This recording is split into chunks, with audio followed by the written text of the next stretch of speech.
Hello, ladies and gentlemen, and welcome to episode 105 of the Hardly Millennial podcast, where we are young, dumb, and full of opinions. I'm back from a hiatus. A very long After hiatus. all this time, my last one was in August, and hopefully, if videotaping this podcast worked, then people watching this will know that, they recorded the podcast, but it's a possibility this may not work. So you may only be getting audio for this podcast, ladies and gentlemen, but we're trying to videotape it. If you can't see our beautiful faces, you can hear our magnificent voices. You can hear our magnificent voices, and if you think we're ugly, well, it's available just in audio also. Keep it to yourself. So keep it to yourself. Don't tell us that. Be kind. I have to say, it is kind of weird, like, sitting here again doing a podcast, just because it has been so long since I've done one now. And it's like, because I think the last one I did was in August, before I went on vacation with my brother. That's a minute. Oh, well. Oh, but by the way, everybody, my guest today is the beautiful Danielle Jones here. Good friend of mine, a mother, and yeah. That's all she is. Oh, thanks. How's your year been so far, dear? So far, not too bad, all things considered. Yeah. 2020 is looking to be on the right direction. I'm officially back in school as of tomorrow. So Are you really? I am. I did not know that. Or not tomorrow. I'm sorry. Tomorrow's Sunday. I'm getting my days mixed up. Monday's my first day. Okay. Is it just online courses? Yes. Okay. Yeah. Makes it easier with the kiddo. The whole single mom racket makes actually getting to class a little difficult. So what did you actually decide to go to school for? So my degree is actually going to be in computer programming, and my overall major is computer information systems. So I got this, the class I'm starting on Monday is actually my last prerequisite that I got to knock out before I can start doing my core classes. What prerequisite do you have to do? It's communications, so. Oh. Wait, do you have all your other prerequisites I done? do. I had those from when I was going to school before, and then I took the hiatus to redetermine my major. So all my other prerequisites, all those credits are still there. They still count. For some reason, I don't have memory of you going to college before. You're crazy. I started going to college, before Wyatt was born. Right. And then I stopped for a little bit after it was he online born. school, I'm assuming. No. Those were class? physical classes. Yeah, I'm doing online school now because, Right. With my son and the single mom thing, it's a little bit difficult to go to class. But no, before I was physically going to classes.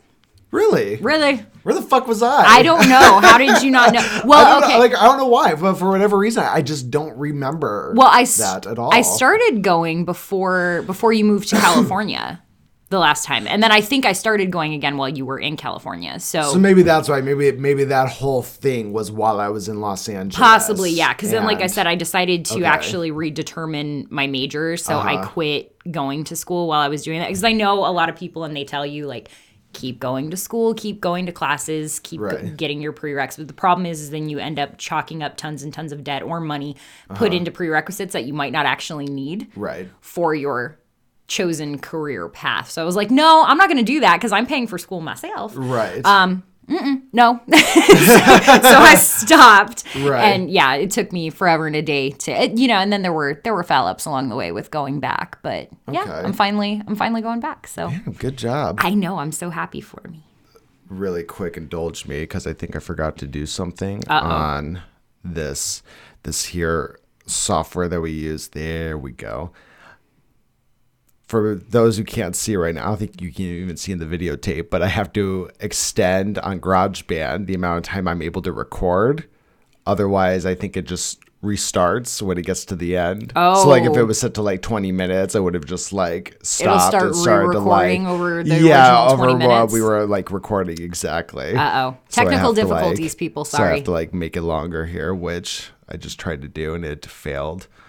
But what were you while I'm doing this? You were going to school before for medical, right? Originally it was nursing. What you wanted to do? Yeah, nursing. Originally it was nursing. And then after, because I started doing administration, medical administration work to kind of get my foot in the door with just being in the medical field in general, right. seeing how that's what I was planning on going to school for. I was nowhere near a practitioner, but right. just so that I was in the field that I planned on working in. And it seemed like the more time I was there, even on the admin side, the more time I spent in the medical community, the more I started to realize I think the only reason I chose nursing to begin with is because my mom was a nurse. Right. And that it wasn't really what I wanted to do. So I had to completely go back to the drawing board and say, okay, what is it that interests you? What do you like? What do you actually want to do? Right.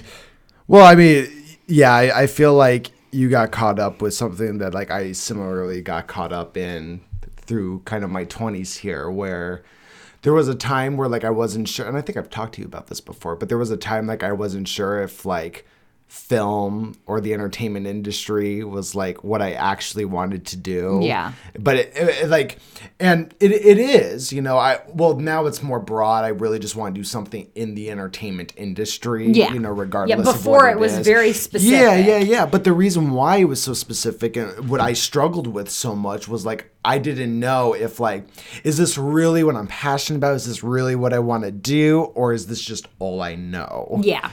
So because it's all I know, when you're in high school and, thankfully I think this is going to be different when we get older with our own kids just because of the way the world is now. Yeah. But I feel like when we're younger, you reach that junior, senior year of high school and your parents, or even if it's not your parents, just teachers, adults in general are all right, figure out what you're doing for the rest of your life. Yeah. Come on. You can figure it out in a minute. Yeah. You should know. You should know this. And the only reason, I kid you not, the only reason I went to film school, Dani, was because I remember I was at home with my parents and we were just on the subject of oh, what do you want to do? What do you want to go to college for? That talk, figure it out. And all I knew at that time was I always liked film, growing up, but I never liked in front of the camera stuff. Growing up, my dad and I were really into computer animation. The technical. We would spend hours watching the special features for Monsters Inc. Yeah. Because we're whoa, look, they designed every hair individually and how crazy.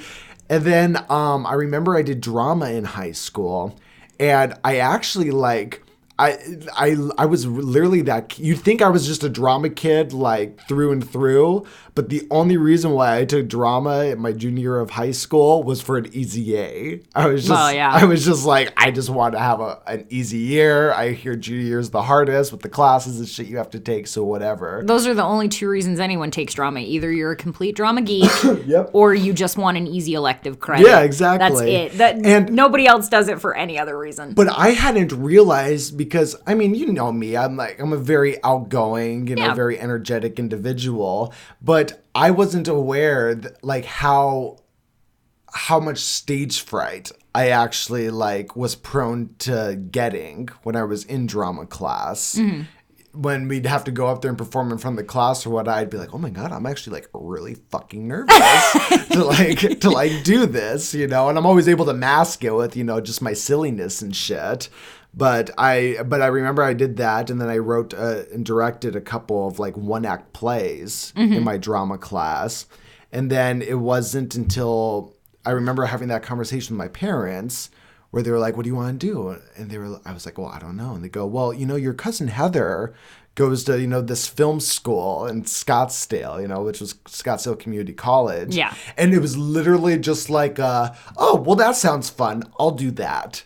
Just okay, decided something, it's film, I'll have fun with it. And that was the decision process. There was nothing ever before then that was I need to be in the film industry. I want to do this. Even though I was always kind of sprinkled into it, throughout my life, because my brother was always really into that stuff. Yeah. And still is. But that's what caused me issues later on in my 20s when I moved back from Los Angeles, where I was I was having issues getting motivated. I still do. Having issues getting motivated to do stuff and things like that. And it makes you sit there and think if I was truly passionate about this subject, would there really be an issue of motivation at all?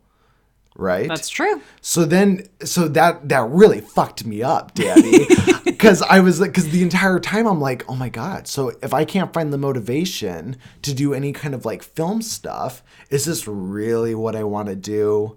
Or is this just all I know? Yeah. You know? And like, and I still think I struggle with that, a little bit, but, but people, like my brother and my cousin, even my parents at times have told me, and I think this pertains the same to you as far as like what you're going with your degree for. Mm-hmm. It's like sometimes it doesn't fucking matter. You just have to do something. Yeah. Well, and for me, figure it out from there. It's one of those things where it's kind of like, who knows if it'll actually pan out or work out the way that I hope it's going to. And it never does, Probably not. But it was one of those things where it took me forever. I spent 2 years actually redetermining my major. And the entire time people thought I was just kind of sitting around just going, oh, I don't know what I want to do, so I'm just not going to do anything right now. Right. And that's not true. I actually spent 2 years doing like serious, hardcore, in-depth research. I went through like 5 or 6 aptitude tests for, personality, compatibility and all that jazz to determine my interests. And then I did some serious in-depth digging on the ONET database online. It's like onet.gov or org or something like that. But it's like an entire database that's compiled by the Department of Labor. Right. With like all the information you could ever possibly want on jobs and what they entail and what education you need and what the projected growth is going to be in 10 years and what's the average pay in the US, what's the average pay in your state or in your, like, just a ton of information that I just spent digging through this website to look at all these different possible career paths. Mm-hmm. And when I decided to redetermine my major, it occurred to me, it was similar to your situation with your parents, except there was no conversation. Right. My mom was a nurse. Mm-hmm. I always idealized my mom. Right. Because she was a wonderful mom and she was a great person most days.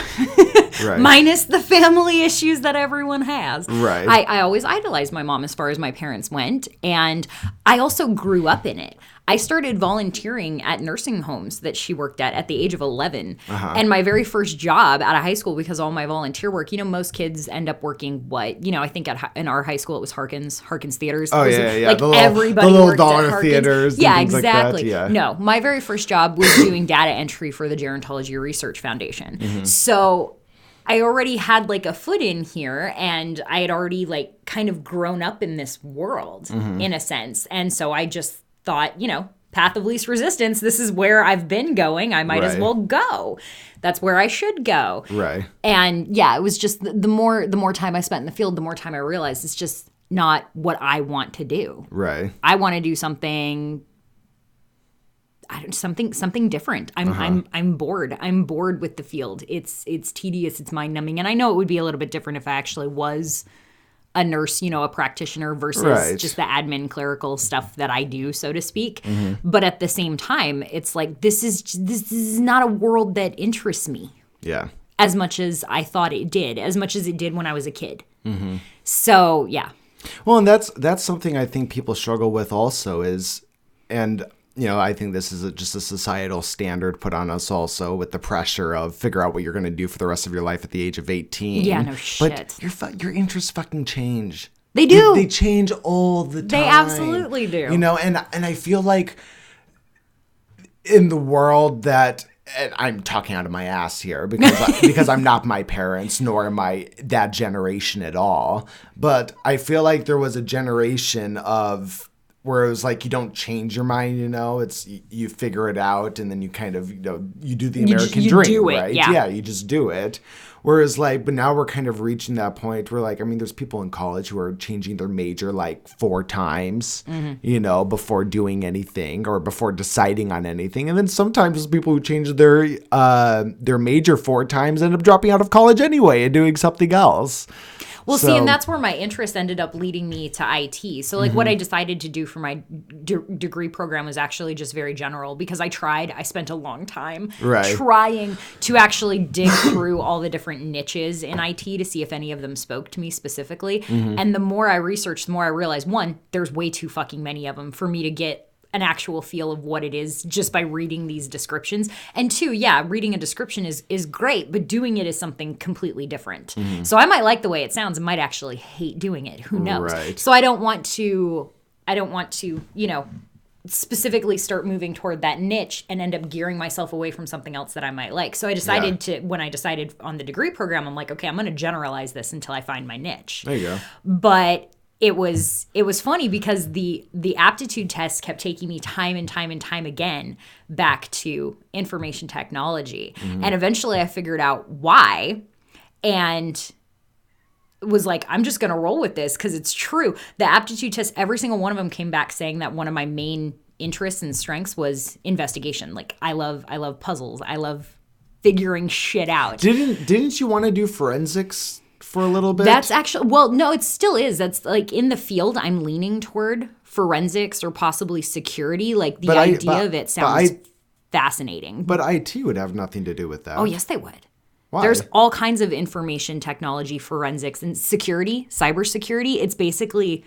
so not actually you doing the forensics, but like working in a forensics office and like being around that. Yeah, no. We're not. Well, if you're talking forensics as far as like criminal investigation, no, that's different. That's science. Not what you're interested in. No. Well, I mean that kind of stuff actually interests me too, and it's funny because that was always like the because of my investigative aptitude that kept coming back on my tests. It kept trying to push me toward law enforcement time and time again, which I actually have absolutely nothing against. The only reason I personally would not do that is because by the time I started redetermining my major, I'm a mom. Right. And God bless you men and women out there, by the way, who have kids and do that line of work every day. You're amazing. We love you. But me, myself, I have abandonment issues and I just couldn't do it. Like the idea of something happening to me because of my line of work. Shit happens every day. I could go at any time. Something could happen to me tomorrow and yeah, that's going to fuck with my kid. Right. But to actually put myself in a position where there is more of a potential for shit to happen was just something I could not do to him. Right. So I was like, I can't do it. But that's also where IT was kind of cool because I started thinking about it and went, there are many things you can do in the IT field to support you fine men and women who are out there doing that kind of work. Right. Maybe I'll end up doing that. That would be cool with me. Yeah. It's just like this realm of possibilities. And all I know at the end of the day is that going in that direction will hopefully satiate my lust for information, which is why I like investigative work. And we'll also do the second best thing. It's an environment where it's constantly evolving, so there's constantly stuff to learn. And I love that. Because right. I love the learning. I love growth. Like if I could be a student for the rest of my life, I probably would be. Give me knowledge. I love it. Right. Okay. So it's almost like working, like the way you're describing it is kind of like what I would say about like it's the difference between working in front of the camera or behind the camera. Kinda, yeah. You want to work behind the camera. Yeah, in a sense. Yeah. No, I want to be. Yeah.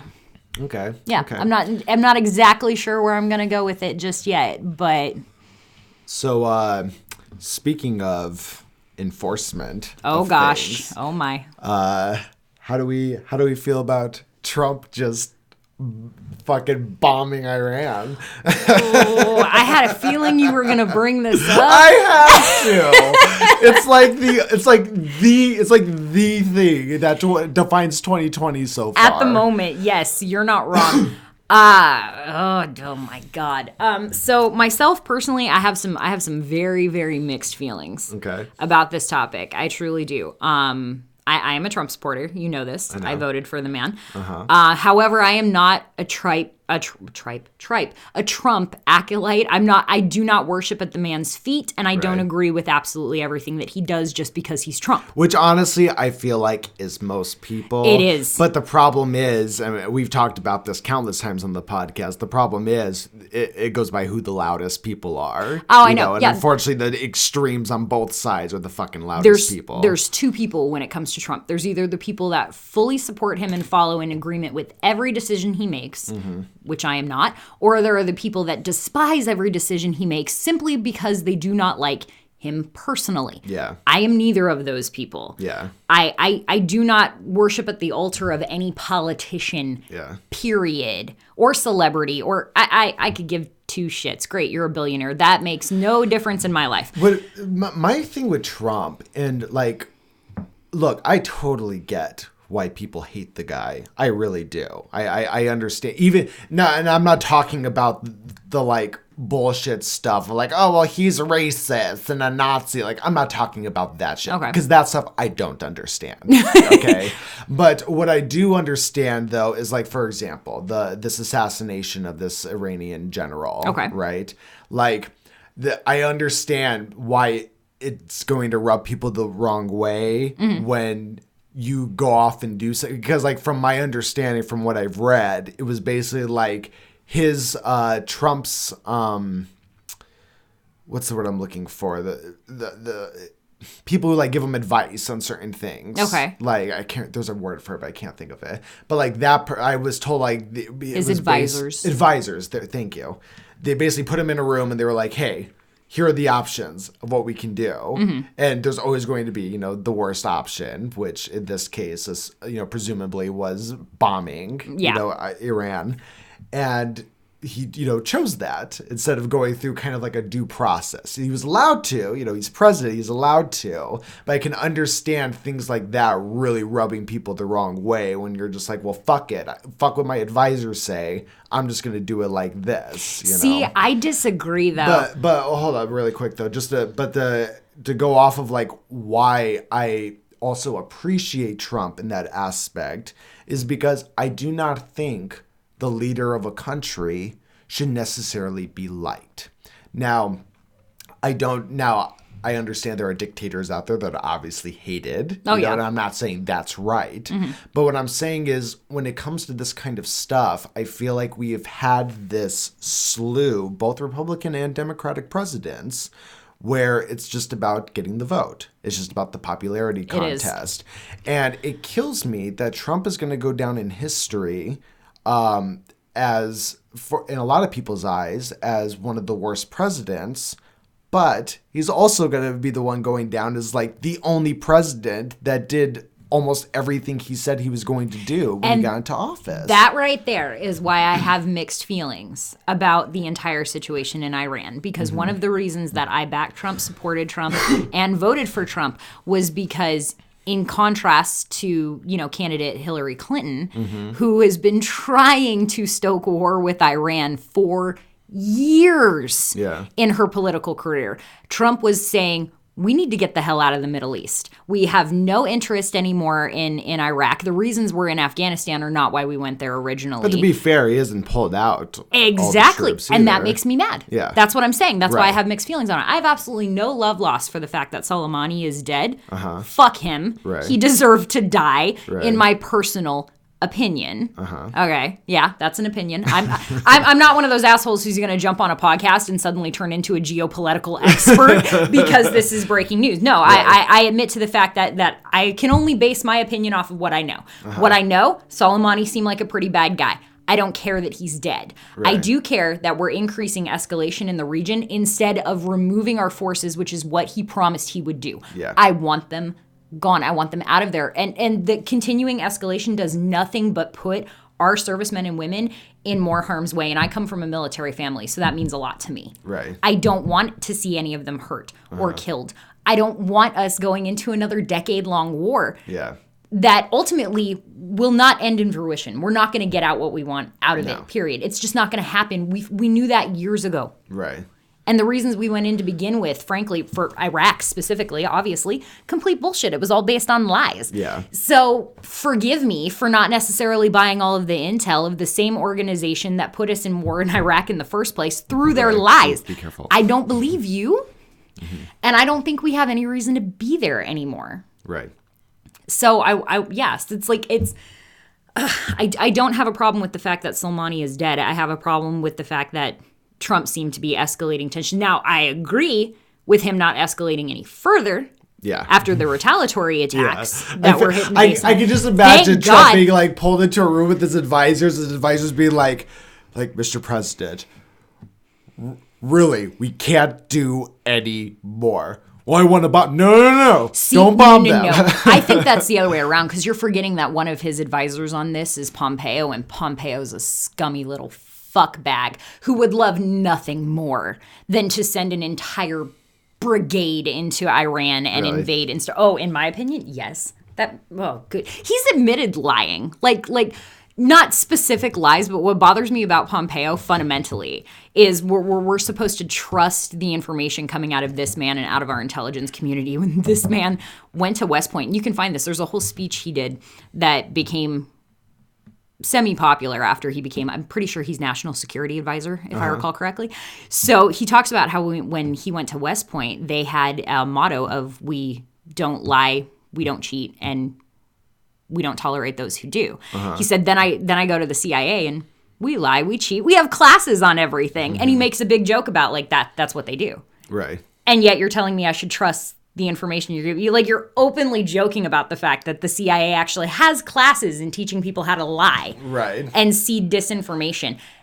And I'm supposed to trust you? Right. I'm sorry, come again? Well, and that's the thing I think gets convoluted also is, and again, this goes to just both the loud people on both sides, being the ones that are heard the most, obviously. But it's things like that where, look, Trump is, because there's always that thing of like, don't trust a politician, right? Well, that's kind of been something we've all kind of agreed upon as, a generality of our country. Don't trust a politician. And you have these people who are going, like, oh, well, we like Trump because he's not a politician. It's like, well, he's president now. He ran a campaign. He's president. He's a fucking politician. He wasn't a politician. That's one of the reasons I liked him. He is now. He's playing the game now. He has been. Anyone who doesn't see that is naive. He is playing the game. So do you not think Trump's going to lie? Of course he's going to fucking lie. He's a fucking scumbag just like every other fucking president. But we need a scumbag that's going to get some shit done. Agreed. And make things better for the American people. I do. I care about everybody else in the world. I really fucking do. But I really do believe, and this goes from a personal level to a broader level, that you have to be selfish first before you can be selfless. And right now, our own country is at a disarray. Maybe not, economically, maybe not, in all these other political ways, but there is definitely this division between the people. And that's something that needs to be dealt with and healed first. So it's like, I understand there's all this other shit going on in other countries and we have troops over there and that stuff can't be ignored. But fuck. Let's stop trying to make the other countries like us, and that's kind of what I do appreciate about Trump. I feel like Obama and even Bush to an extent were very much like, we want everybody to like us. And I get it, peace, world peace and all that, right? But that's not the kind of climate the world is in right now. Well, regardless of that, that's not our job. We have to recognize the fact that as much as we might not like it, and as much as we might not like what goes on in some of these Middle Eastern countries, we're talking, Iran, Iraq, Afghanistan, Syria, we have to recognize the fact that they are sovereign nations. Yeah. The same as we are. We wouldn't want their governments intervening in our shit. Why exactly are we taking it upon ourselves to do the same over there? I think and the fact that we're doing it against issue. their will, that's my biggest problem. Like, for the love of... It does not at all surprise me that this escalation occurred right after the Iraqi government leaked information saying that they were ready to get our troops the hell out of their country. But that doesn't surprise me at all. You're right. Because then all of a sudden, we actually have to end a war that we should have ended a long ass time ago, that Trump promised to pull our troops out of. Now their government is agreeing with that. Their government is saying, okay, go. We want you guys off of our soil. And all of a sudden, oh no, shit, we can't go because Iran's starting shit. Right. Iran has been starting shit. Iran has been in the throne of shit for the last decade. I'm sorry, all this hoopla that you're hearing about now, all of these protests and the siege on the embassy and all the rest of the shit, guess what? Stuff like that has been going on for a very, very long time. It just wasn't nearly as publicized until suddenly our troops weren't going to be in the Middle East anymore. Well, how I saw this meme the other day that I thought was fantastic. God, I can't remember what it was exactly, so I'm probably going to botch it a little bit. But it was something of like... it was something of like Trump bombed Iran and Trump made Iran hate us since 1978, like some shit like that. But I mean, what you were saying though about like it's no surprise that this all happened during this time. That's what the other side is saying also with the impeachment stuff happening right now. They're saying, oh, well, it's no surprise that this happened right as Trump just got impeached, so let's take the attention off of that and focus more on this now. Like, but that's my point though. It's like for both sides, like, trust me, us rational people, we get it from both sides. We really do, even though you're a Trump supporter, it's like, we get it from both sides. I might be a Trump supporter, but there's a difference between supporting the man's policies and worshiping at the altar of his feet. Yes. There have been many things that he has done that I do not agree with. Like, when I say I'm a Trump supporter, everyone lumps me into this categgory of, you agree with everything Trump does. Yeah. No, the fuck I do. I absolutely do not. I didn't agree with the bombings in Syria. I don't adamantly, like, probably the biggest fucking mistake I think the man's made since he was president was the ban, the bump stock ban. Yeah. Oh, totally against that. No, sorry, I don't like that just because it came out of Trump's mouth. Right. I have my own opinions.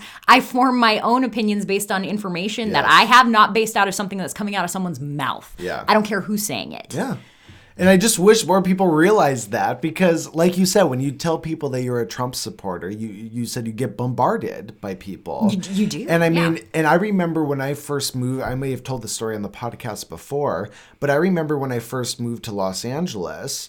And, and I grew up here in Arizona, my parents, my family's very conservative. And I would say I'm not as conservative. I definitely grew up with conservative values because of that, just because of the way I was raised. Well, yeah. Now, Los Angeles, definitely kind of opened my eyes to a lot of things. And I definitely became less and less conservative, from being there. But at the same time, though, there were people who, when they found out that I was from Arizona, the next question, like within 5 minutes of finding out that I'm from Arizona, somebody was asking me, "Oh, so are you a Republican?" Every single fucking time. And that drove me crazy. I was like, it got to this point where it's like, why? Why does it fucking matter if are you just going to decide, like, fuck this guy, And that's exactly what they do. Well, it's not even why, but why is that an assumption? Like, just because I'm a Trump supporter doesn't make me a Republican. I don't consider myself a Republican. I don't even consider myself a conservative. I consider myself a libertarian. Yeah. Guess what? Bush, McCain, these are all prominent Republicans. Didn't like either of them, didn't support either of them. Like, just because I might have a conservative mindset because I've grown up in Arizona and that personally adheres to my values, that doesn't mean I agree with every politician that's in my little... No, and it's such a shame that people assume that. I was dating a girl in Los Angeles, and we started dating before politics ever even came up in one of our conversations, right? And we were dating for a while before politics ever got brought up between us two. So you have to remember, we're already at a point to where we like each other enough to actually go steady with one another. Yeah. We've been dating for a while at this point. At this point, we're telling each other that we love, the other person. And we have all these other things in common. We have all these other great conversations about stuff. We have a great time and a lot of fun together. And then I remember the day that politics got brought up. And the question was formed with both of, like, what political party do you typically gravitate towards? Yeah.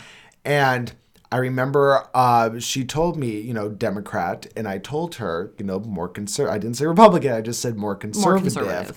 And let me tell you, now this didn't make us break up or anything, but I just saw her go flush.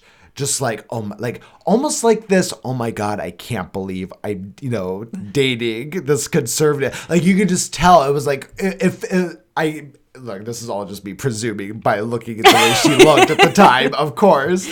But, like, silence speaks volumes it sometimes. Looked like her world was just caving in on her, and then she started asking me questions and stuff. And as we were talking more, it became more of okay, you're conservative, but, like, you're I don't know, you're a fucking hippie conservative, I guess. I don't know. There's a lot of fucking liberal stuff I do agree with. I just don't agree with going over the fucking edge. That's the problem. Well, everybody's like, and it's both sides, but I feel like the Democratic side's much more extreme with like the lines and the edges that they draw, because they're like, here's the line, and they're just fucking miles away from that fucking line now. And it's like, okay, like we got to stop somewhere. It's become the trendy thing to go further and further and further front. Like, oh, we got him to agree to this. Let's see if we can get him to do this. Yes. It's like we're given an inch and they're gonna take a mile. Well, it's you're seeing what happens in retail, in a broad sense. And in retail, if you're a customer and I'm a fucking manager and you come up to me and you're bitching and yelling at me over something stupid, maybe a return or you weren't given the right service, but if you bitch and complain enough, I'm gonna fucking hand you a $50 gift card, to say, so sorry. So then what happens? You create this mentality of, oh, well, I can return whatever I want. I can get free money if I just complain loud enough. Yeah. And then that's what's happening in our country also. It is. You have enough. I mean, a perfect example is, did you hear about the whole debacle with the Sonic the Hedgehog movie that's coming out? No. Did you? Okay. So they're making a live action version of Sonic the Hedgehog. Okay. And this was like 4 or 5 months ago now. I think this happened. Really? Maybe sooner. Yeah. How did I not hear about this? I don't know how you did it either. But there was this whole debacle because when they released the trailer for the film, people hated this like realistic design of Sonic that they had made for this movie. And people complained so much to where the studio said, okay, well, we're going to put this on hold. We're going to go back and we're going to redesign Sonic for you. So those are things that's like, I don't fucking agree with. Because what you're now doing is you're creating this mentality and you're saying fuck you to the filmmaker of wanting to do what they want to do with the film just because you saw 30 seconds in a fucking trailer and said, nope, not going to have this. But you know what it's going to do now? It's going to create a fucking precedence. So now every single time somebody releases a trailer and people don't like the color of a fucking lightsaber in a movie, they're going to go back, and redux the entire movie to fit whatever the audience wants. Yep. And you're taking the art away from the show. I'm ranting now about art and film, but like I get it. You're taking the art away from film when you do that now, and you're giving people power who don't need fucking power, and that's exactly what's happening in politics right now. And I agree. Actually, a perfect comparison for me would be exactly what happened with the bump stock ban, and that's why I was so against it. It had absolutely nothing to do with the bump stock itself. Bump stocks, in my personal opinion, granted, okay, I'm a gun owner, and I've fired plenty of firearm in my day, but I'm not overly crazy into it with the optics and everything else. So I have never actually used a bump stock. What I know from people that I do know that have used them, or from what I've researched, is that they're pretty fucking useless. That's what I know, is that apparently they're a bitch and a half to keep on. They're a bitch and a half to actually like keep attached and functioning properly to do the the fully auto thing, which was the whole Mandalay Bay issue, why that came up in the first place. Right.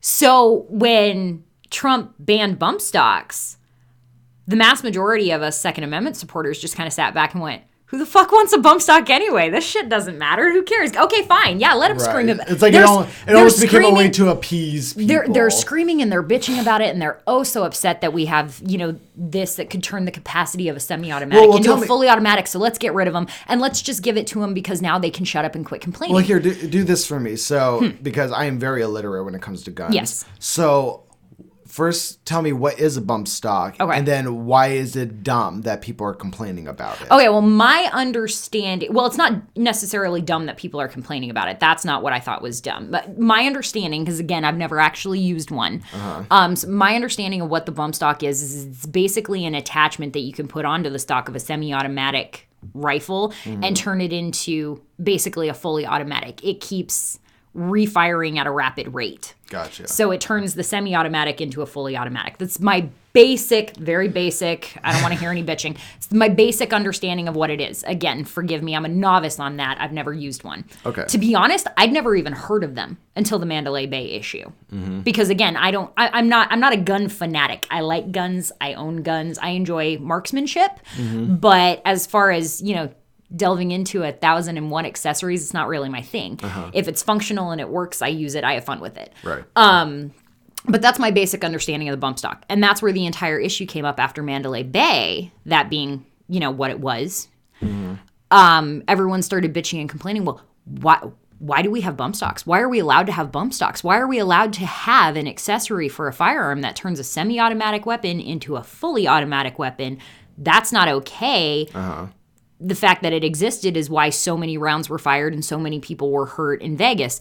We got to get rid of these. And everyone started getting up in arms about bump stocks. Now, personally, from what I know about the optics that was on the firearm that was used in Mandalay Bay, I think the bump stock was stupid because, he definitely laid down some scunion with the amount of bullets he was able to pull out of that gun, but probably could have done a lot more damage if he had actually just been aiming with that scope, because from what I heard, it was pretty badass.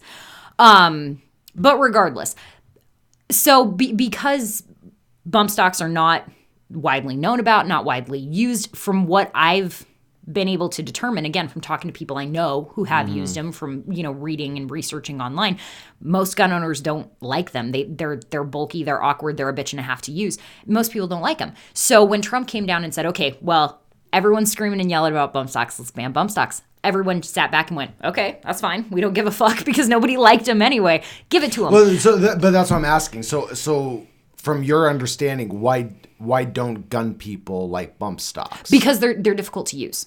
Because okay. they're difficult to use. From my understanding, they're extremely difficult to actually keep in the proper position to have them working effectively, and you can't aim worth a shit when you are utilizing it. Gotcha. That's my understanding of why they're not widely liked. And again, this is very just based off of, I have never used one, but based off of what I've read and what I've heard from people that I do know that have used them, that's the general consensus among why they're not really liked.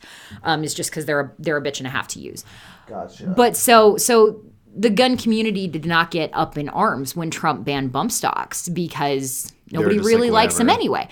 That's not what upset me about that. What upset me about that was the bigger picture. Like what you were talking about with how it set a precedence with Sonic the Hedgehog. He just set a precedent. He just sent a very, very bad precedent. He is the first president that I know of, to my knowledge, the first ever, to actually ban a firearm accessory by executive order. Right. Now every president that follows has the precedent for banning firearm accessories without making any amendments in the Constitution to the Second Amendment. That's a bad precedent. I don't like that.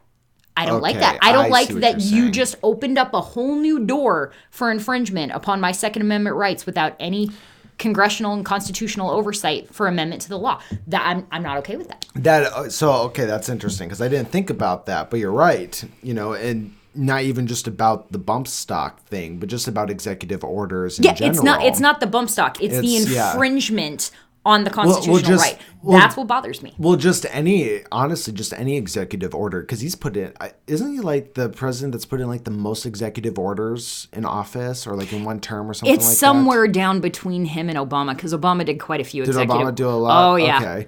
Because like what I almost feel like is going to happen now with you talking about saying that precedence is because there used to be a point where I felt like the executive orders were there. You could technically use them anytime that you wanted, but it was like, but you didn't, right? You went through due process because that's just what you did as a president. It's what you should do.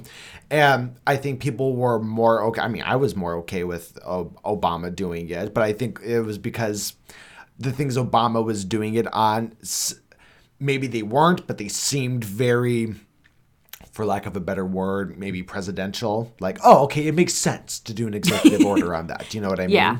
Whereas like Trump is just like, I want red to be blue now. So executive order, I don't want bump stocks, executive order. And what that's going to end up doing is presidents down the line, if you get somebody that's more maybe not more radical because Trump is pretty radical, but if you get somebody that has, maybe even if it's just one crazy radical idea where they're like, very confident that this idea is going to help us, but in reality it's going to fuck us over. Mm-hmm. Well, now there's going to be less hesitation to just, I'm just going to write an executive order. Well, and that's where we end up getting into this issue where now we're bowing to the authority of the Supreme Court, which I also don't like. Mm-hmm. Which the Democrats don't like either, which is kind of funny, which is one of the reasons they very much dislike Trump, in my personal opinion. Because I've heard a few analysts say that, and it's kind of true. In previous situations where we couldn't get a law passed for something that they wanted passed into law, and an executive order was issued, specifically under the Obama administration, mm-hmm. these were things that were challenged by in court. And the Supreme Court made a ruling on it. And the Supreme Court made rulings in their favors time and time and time again because of the fact that it was slightly leaning toward the left, right, in assignment. So what you now have with Trump mm-hmm. putting new individuals on the Supreme Court left and right is suddenly the Democratic Party can't rely on the Supreme Court the way that they used to, and it's making them freak the fuck out. They're losing their minds, right, because if they can't take back the Congress and the Senate in order to get these laws passed and then, not have them vetoed at the presidential office, they can't fall back in the Supreme Court like they have in the past. Right. I think that's one of the biggest reasons they dislike Trump to begin with. Right. I could be wrong, but that's my thinking. And that's also why I think the impeachment thing was like the dumbest thing that the Democratic Party could fucking do, because they knew the impeachment was going to go through because they ruled the House of Representatives, mm-hmm. but it's like, but now they have to get it through Senate, and the Republicans rule Senate. So it's like you're not going to get him out of office. Well, in my personal opinion with that, I don't think they ever thought they were going to. I don't think Nancy Pelosi is actually dumb enough. I mean, she's definitely old and senile at this point, in my personal opinion.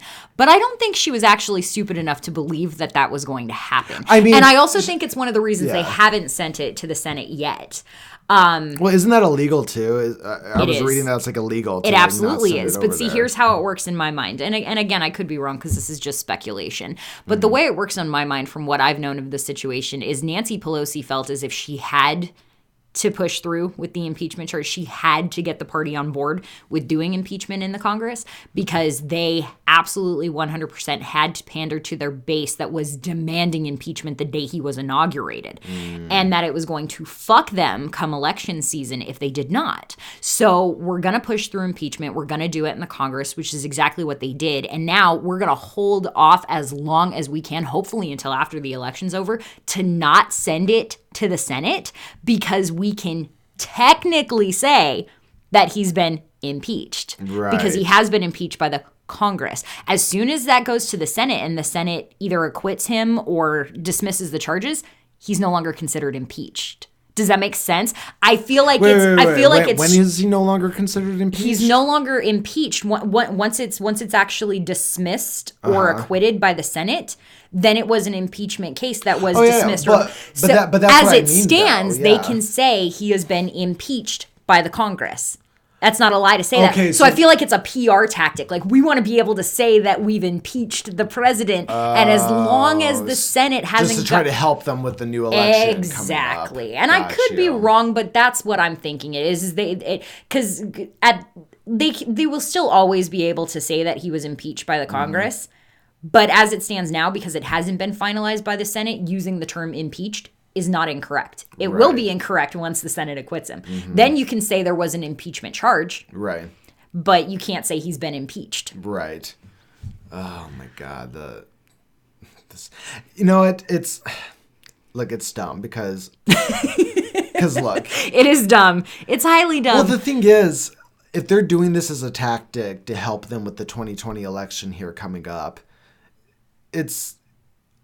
have you seen the fucking people of the Democratic race? Yes. Like, there is one person I like in the Democratic Tulsi race. Gabbard? Tulsi Gabbard. I love Tulsi Gabbard. I do too. I really do. I do. But here's my thing with Tulsi Gabbard.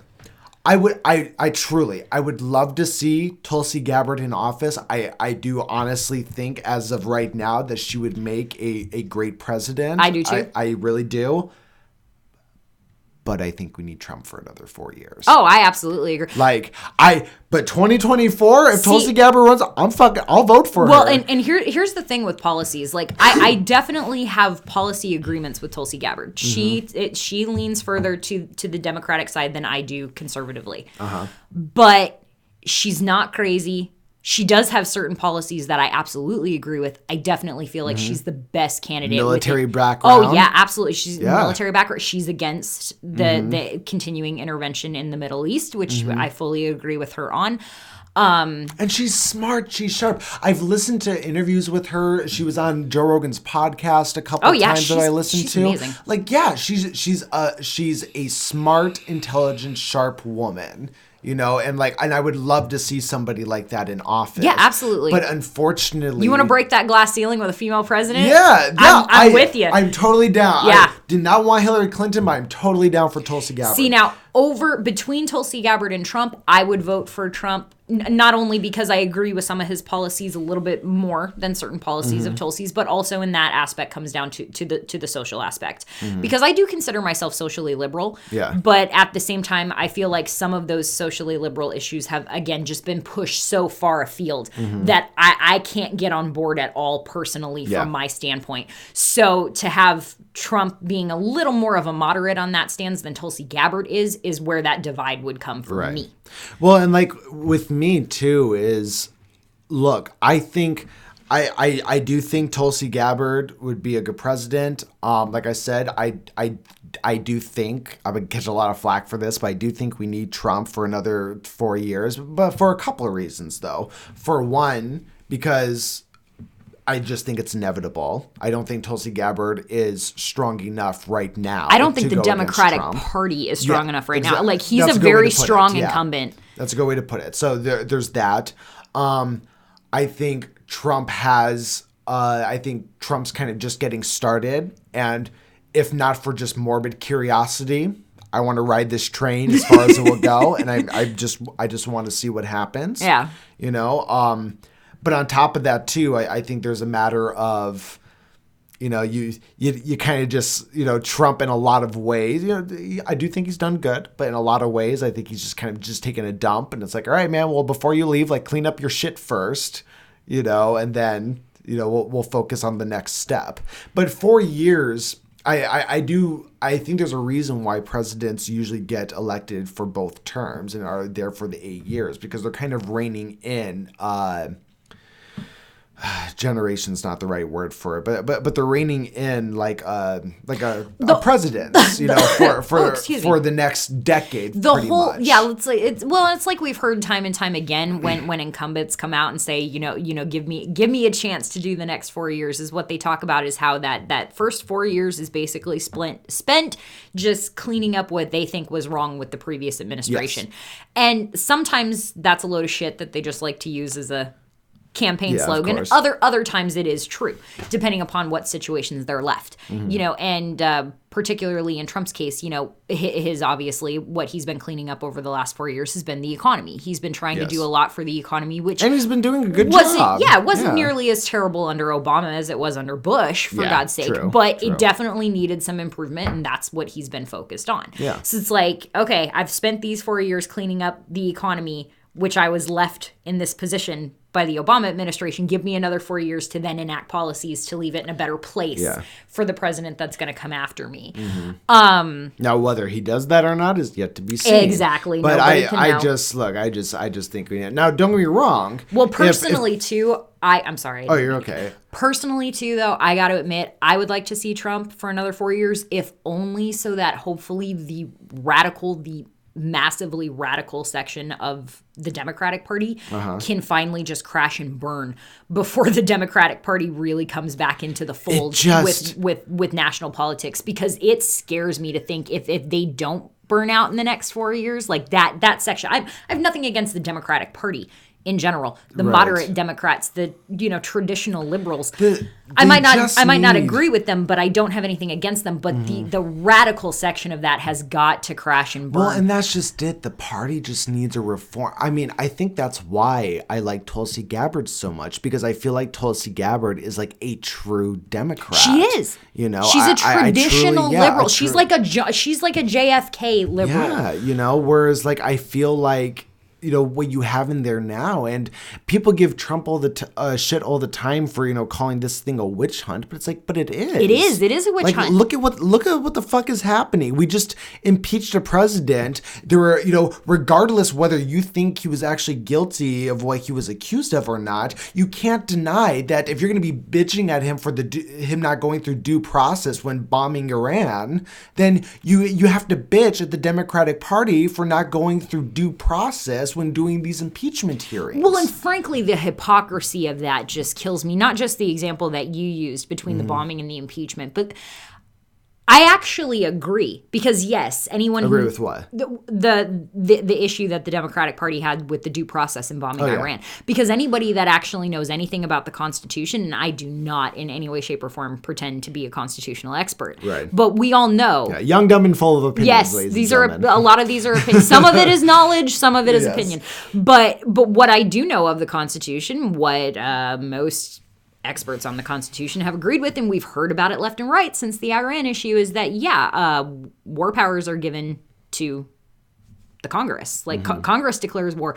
The president might be commander-in-chief of the armed forces once a declaration of war has been enacted. Yeah. But up until that point, the decision to actually go to war is left to Congress. So I agree with their stance, with their fundamental problem of how he bypassed constitutional authority, so to speak, in doing what he did. The problem that I have with that is where was everyone bitching about it when Obama did it? Where was everyone bitching about it when Bush did it? Because I remember bitching about that. I remember saying, why the fuck are you doing this? And Congress hasn't declared war. Yeah. I remember being upset about that. And it didn't seem like anybody on the Democratic left was. Now suddenly a Republican president that you don't like is doing it. Now you can complain. Well, you fucking hypocrites. Mm-hmm. Well, it goes back to what you were saying earlier. Be passionate as passionate as you want. God, I always like. Sometimes when I talk, I like slur my words, and then I catch myself after I slur my words, and I'm like, "What the fuck did I just say?" That's okay. I pronounced them wrong, as Vince pointed out on our last podcast. But anyways, this kind of goes along with what you were saying earlier about politics and kind of this like extremist attitude being trendy, right? Mm-hmm. Because the reason why people didn't bitch when Obama or Bush or Clinton or any of these other people did this shit is because at those times politics was still kind of an old man's game, right? You know, it was usually older people, people getting in their late 20s and then, late 20s and beyond. Those were the people paying attention to politics and like really keeping an eye on things. Mm-hmm. Whereas now, and if the younger voice did speak out about it, it was very much just like, okay. Shut up, children. Yeah, shut up, children. And look, I do believe that, if you're of voting age, everybody should be heard. Absolutely. But at the same time, being 28 now, like, I didn't know fucking shit when I was 18. So didn't know as much as I thought I did. But you know what? I'm sure the fucking people who are 60 years old are looking down at us who are 30. Saying the same thing. Saying you guys don't know fucking shit. Exactly. So, but what's happened with the Trump administration and the 2016 election is there were so people became so used to Obama on both sides, first of all. And then you had this huge conflicting issue of social values at the time. Mm-hmm. So it was right around the time when like the trans issue was becoming a big thing.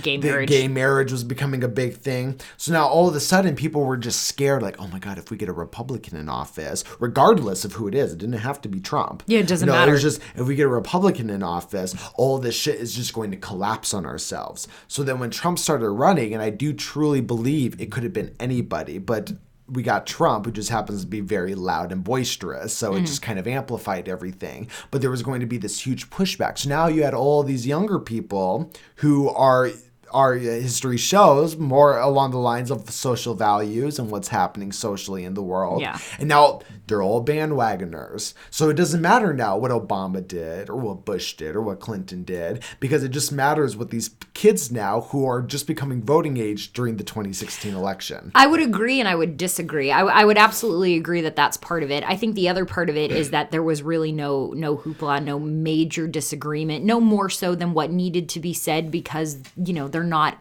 adhered to our political party in previous administrations, because it had more to do with political theater.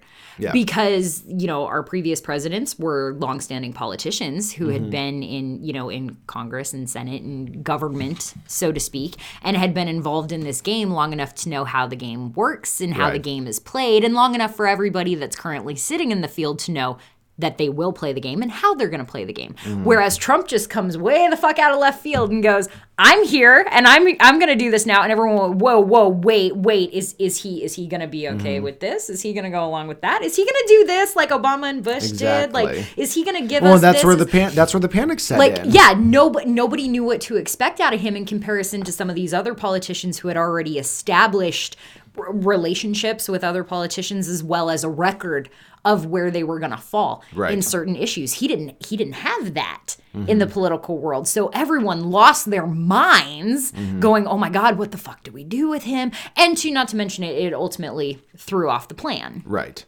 Because everybody and their mom was waiting for Hillary Clinton to jump into the presidential race. And when she did, everyone was so sure she was going to win. And guess what? She probably would have if Trump hadn't come out. Like, you're absolutely right. I remember during the beginning of 2016 remember at one time we had like 18 fucking Republican candidates on the board. And I remember how funny it was, because for the longest time during the earliest periods, it was Trump and who was the neurologist? Ben Carson. So it was Trump and Carson, and they were topping the polls, and they were teetering with each other. Yep. One would pass the other, and so on and so forth. And I just remember I was watching, parents are very conservative. My dad was watching Fox News when I went over to his house once. And I remember they just kept pushing Jeb Bush. Like, everything they were talking about was Jeb Bush. And I'm watching this, and I'm like, Trump and Carson are like numbers 1 and 2 in the polls. Jeb Bush is like number 16 out of 18 candidates. And you're just pushing Jeb Bush. And that was my first, realization of the media pushing an agenda, and then it just got worse and worse and worse. Oh, I could have told you that years ago. Well, it's not to say that it wasn't always happening, but one thing we can agree that's very different with this day and age now is everything is much more in your face. I mean, look at the Jeffrey Epstein thing, for example. Oh, good grief. Now that's going to be a conspiracy theory forever. I don't think... No. You don't think so? I'm sorry. That is not going to be a conspiracy theory forever. That is going to be a conspiracy forever. I hate the way that people bandy the term conspiracy theory. I really do. Because by... quintessential definition, so to speak, I am considered a conspiracy theorist. The problem with that is that you're not looking at the fundamental definition of conspiracy theory. A conspiracy theory only continues to be a conspiracy theory until there is substantiating evidence. Then it ceases to be a theory, and it is simply a conspiracy. Okay, I so you might not ever know the truth, but there's a big difference between a conspiracy that we don't fully know about and a conspiracy theory. Quit giving me this theory bullshit. Okay. If there's evidence to support a conspiracy, it's a fucking conspiracy. Pure and simple. Fair. So I'll say the Jeffrey Epstein conspiracy. Thank you. But that's a... God, I lost my train of thought. I'm sorry. Oh, you're okay. But that's a perfect example, though, of... I lost the train of thought, Dani. It's gone. I'm so sorry. Forever. But you were talking about the media pushing an agenda and how everything is so in your face. Oh, okay. In your face. There you go. That's what I was going to talk about. So the Jeffrey Epstein conspiracy is a perfect example of things being very in your face. We may not know ever exactly what happened in that jail cell, but we also have enough evidence at this point to really point to and be like, God, this is more and more not looking like a suicide, everybody. I wouldn't say we have enough evidence to point to. I'd say we have enough evidence to say this was not a suicide. We don't know what the fuck happened in that cell, but it was not a suicide. Well, there's a lot of funny things. So like they even released a picture, I remember, and they were just like for example, one of the things that I read was because I guess they found a suicide note and like he had a pen and stuff, and I remember thinking like, well, if you're on suicide watch, like they take away your shoelaces for God's sake if you're not in jail, and you're on suicide watch at like a hospital or something. So why would they give you like a pen? The last I heard a couple I feel like days that's ago, something you could stab yourself with, right? Yeah, the last I heard a couple days ago, it wasn't even actually a suicide note. It was some kind of letter that he was writing talking about the conditions of how he was being treated in the jail. It said something random, and I think it ended with like no fun or something like that. It was some weird I didn't shit. Actually see it, to be honest. But I heard about it, but I didn't see it. All I'm saying is there's a lot of fishy things, and I feel like if this kind of thing happened, maybe this is just due to the internet being around, but I feel like if this kind of thing happened 20 years ago, it would just, you'd have people who are conspiracy theorists out there saying, the Epstein thing is fake, Epstein didn't kill himself, yada, yada, and those yada, people would yada. just be considered crazy. Exactly. Whereas like today, I feel like they do it. Everybody's pretty confident that it was like an assassination, but it's so in your face now, and it's just to that point of it set a precedence, right? People are going, the higher ups are going, well, what are you guys gonna fucking do about it? Like they could come out and just be like, yeah, we killed Epstein. Like, what?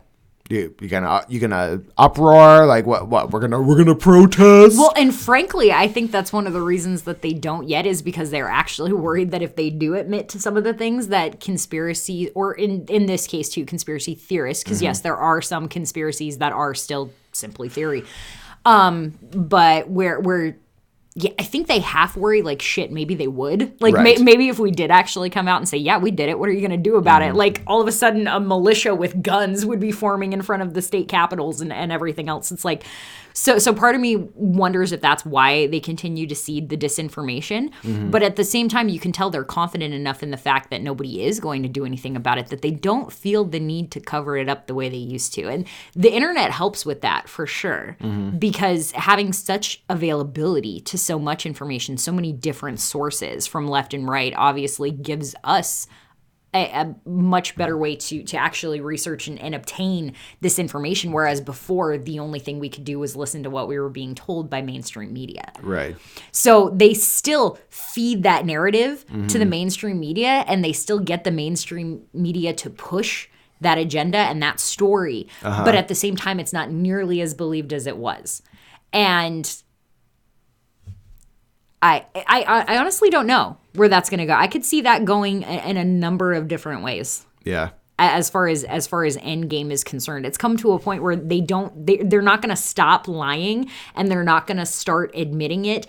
But at the same time, nobody is believing it the way that they used to. Nobody's just buying it. That's true. Anymore. Everybody questions everything and now. Eventually, to a fault almost. And eventually that is going to come to a head. I don't know how that's going to come to a head, but eventually it's going to come to a head. Frankly, this is just my opinion. I think that had Hillary Clinton been elected, it would have come to a head already. You think so? I think so, because you can like her, you can hate her, say what you will about her. Personally, I despise the woman, and she's been caught lying time and time and time again about many things. And because of that, she would have just been pushing more lies, more narrative, more agenda into the mainstream media and all into our faces. And the more and more that got called on the independent media side and on the internet, I think people would have eventually, like something would have hit a head. There would have been a big enough lie that would have come to a head somehow. And I think the only reason it hasn't is because everyone wants to believe that Trump isn't lying, or at least is being as honest as he can. Well, I think because I do agree with you. I mean, I think when it comes to both Trump and Hillary, I think you would have gone a very, both ways. I think you'd get an extreme presidency. So we definitely have an extreme presidency with Trump right now.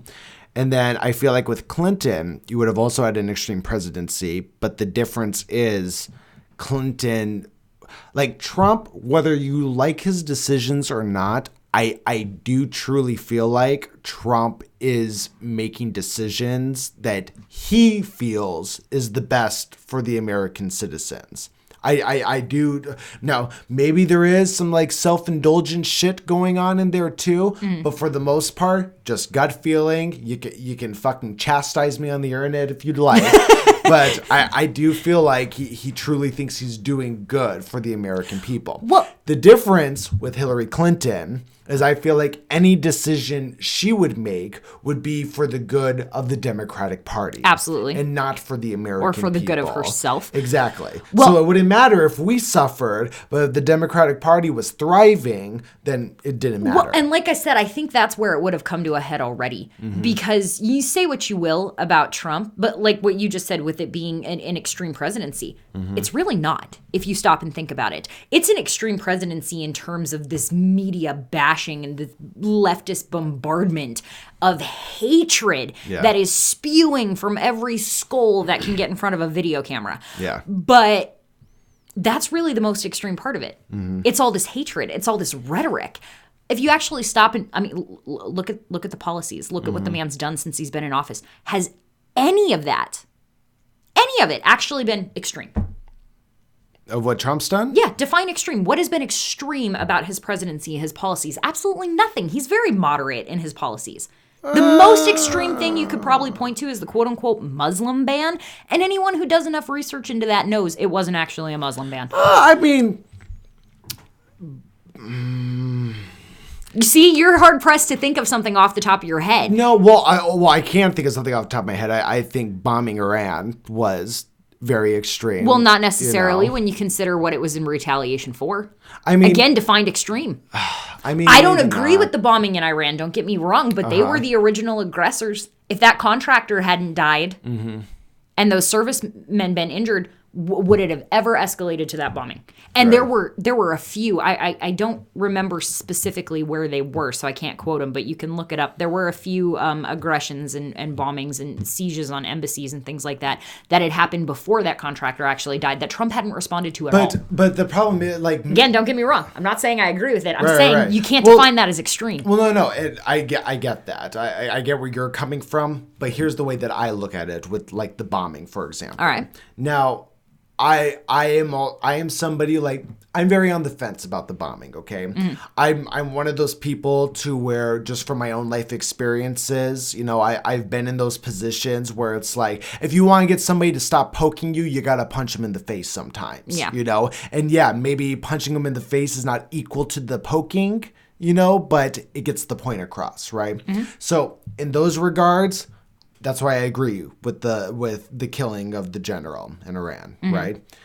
But at the same time, any action that you take that makes everybody, even if it's for a few days, on the edge of their seats of like World War. I mean, there was serious talks. Oh, I know. There were jokes. There were scared. Serious talks about. I was scared shitless, dude. And that's my point. Anything that causes a fear of something like World War III, like legit fear that this is going to happen, that's too extreme for me. There should have been other measures than taken. Like, I'm glad that's not the case. I'm obviously very glad that we haven't, at least at this point, it looks like, you know, everything's kind of calming down. Everything is settling and, you know, at the settling moment, down and everything. But like, any kind of action taken by a president that's going to put the American people on the edge of their seats like that, like there's going to be a World War III. The only other time I can think of when people felt that way was during it wasn't called the Red Scare. It was when Kennedy was in office with Russia. The Cold War. The Cold War. You know, everybody was on their seat. Is it going to be World War III? World War III? World War III? Like, any action you take that's going to cause that kind of fear in people, I think, is too extreme.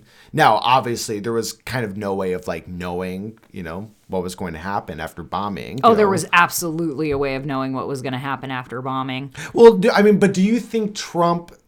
I guess the question is, do you think Trump bombed this general? You know, assassinated this general, and like did it thinking that, oh, this isn't going to cause World War III. They're not going to do anything. Or do you think he did it knowing if I do this, there is going to be a chance that World War III will break out. I think Trump did it with a slew of disinformation. That's what I think. I think Trump was. You think his advisors gave him disinformation? I think Trump was conned into every inch of that, because think about how much disinformation we heard just in the media after the Soleimani bombing. Now, this is a conspiracy theory. Yes, there is absolutely no evidence to support this whatsoever. Yes, now you can say this is a quote unquote conspiracy theory, but I do. I think Pompeo and some of his other advisors pushed him into every fucking inch of that. I think they were just cyber rattling in his ears, telling him how wonderful it would be and how fabulous it would make him if he killed Soleimani. And don't worry, Iran's not going to retaliate. They're pussies. They wouldn't dare. They know we can take their asses out. They couldn't beat us in a full-on fight. So what are they going to do? Go ahead, do it, Mr. President. I'm serious. Like, I think that's what they were saying, and I think he believed them. Yeah. I think he believed them, and he was conned.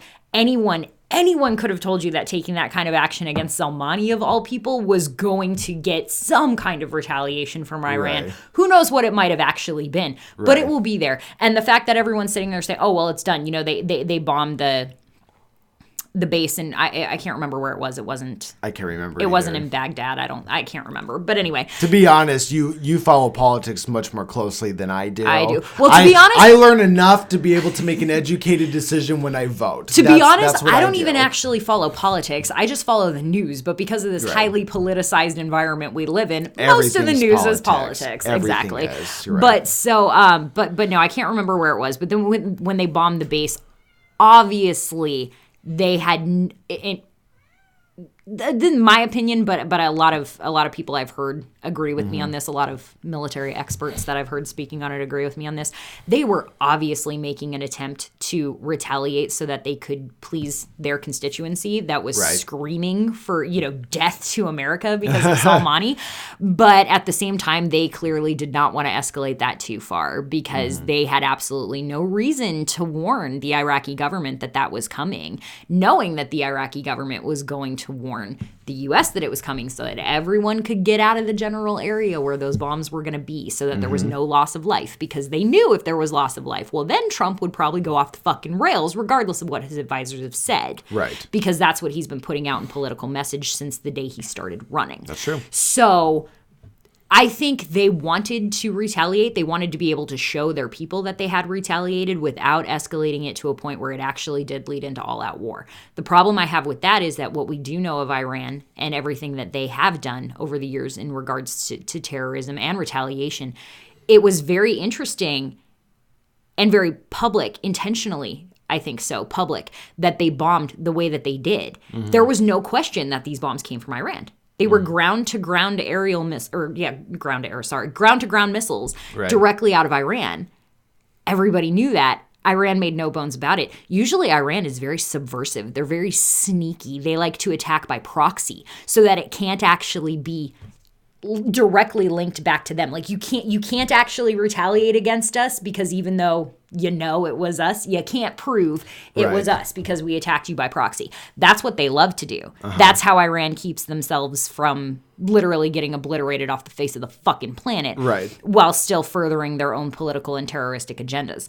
So the fact that they did that and they made it so public, they were trying to make a statement. The problem with that is that anybody who knows anything about Iran would probably agree there are going to be additional attacks by proxy. It's going to happen.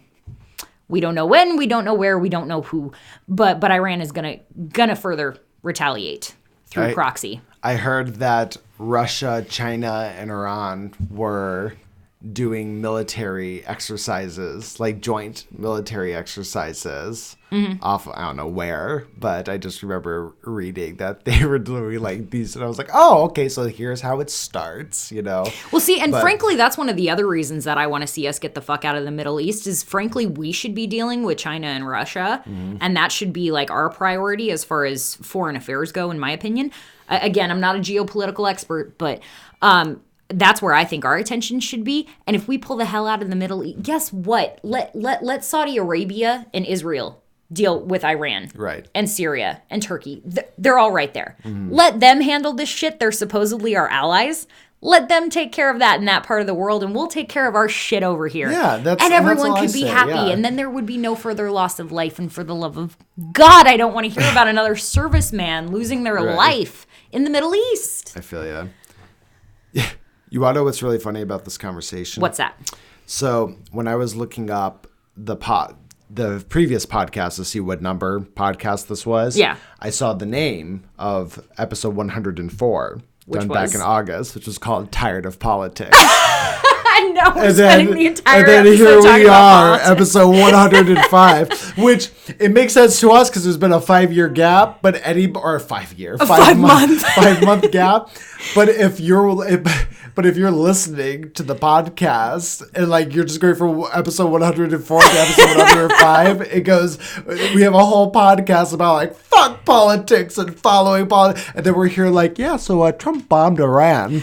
Well, we kind of have to. I think if we didn't, we'd be like the only podcast on the planet, more than likely, that isn't talking about it at all. I mean, so much happened in such a short period of time. Well, it's like you said, though. It's so hard. You follow the news, and the news just happens to be highly politicized right now, and that's just what's happening in life right now. Yeah. I don't really enjoy following politics. It's never something I'm like, ooh, I gotta do research on it. I feel like I have to an extent because you have to stay educated. You gotta be informed. Exactly. Yeah. But I really just don't like it. I mean, I think that's what episode 104, I'd have to go back and listen to it. But I think that was probably one of the things I was talking about in there because it's something I've told a lot of people. I get so tired of it now. During 2016 and probably up to I would say 2018, I was really into it. I was watching all the YouTube videos of all the independent media people, talking about what's happening in politics right now. I was catching clips from CNN, clips from Fox. I remember I downloaded this thing called Sling TV just so I could watch some of these protests and the debates and things like that going on. And I just got to a point with all the arguing and everybody just up in arms and you not even be able to say Trump's name without that person just automatically hating you when they first meet you. I was like, you know what? I'm fucking tired of this shit. I am. No, I agree. I'm just tired of it. I have my beliefs. Obviously, I have voiced some of those beliefs on this podcast today and in previous podcasts. But fuck, that's not what I'm about, I wish it wasn't. I wish it wasn't so politicized because it's true. I don't follow politics. I follow the news. I follow a few different talk shows that I like to listen to, but because we're in such a highly political environment, those talk shows are talking about nothing about current political states. Right. Every now and then that delves into current events like Iran, which is also inherently political. So it comes back to it time and time again. It seems like there is nothing going on in the world except politics. No, I mean, and that's very true too, to an extent. And I mean, I just hope it fizzles out at some point. I hope honestly, it's not always that way. Which honestly, while Trump's in office, it probably won't. But I mean, eventually it has to, right? At some point. All right. Well, I have to get ready for work. So we'll have to end this podcast here right now. But this was fantastic. I really hope the video turned out. We hope you can see us. I'm gonna have to check it right afterwards. But I was thinking to myself because I remember I was using my DSLR. For those watching or listening, you obviously can't see the cameras, but they're just these they weren't cheap at the time, but they don't make these cameras anymore. They're kind of are now. Yeah, they're like these Canon HD cameras that I think I got for a Christmas or birthday once. They were top of the line 10 years ago. Yeah, exactly. I had to buy a used second one because they don't even make this camera anymore. Oh my gosh. But I was using my DSLR and I needed an SD card for it. And I think I may have taken an SD card out of one of these cameras. So there's a possibility that one of them isn't working. That this particular podcast will not be, there will be no footage, with it.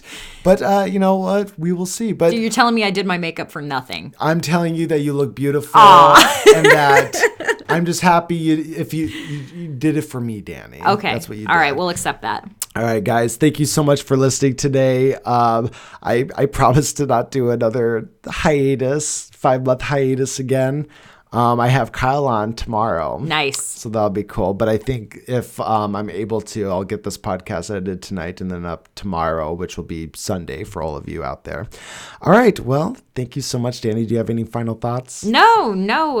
Had fun. Wish we hadn't spent the entire time talking about politics, but had fun nonetheless. Yeah, that's all right. We'll do more. Goodbye, everybody. Goodbye.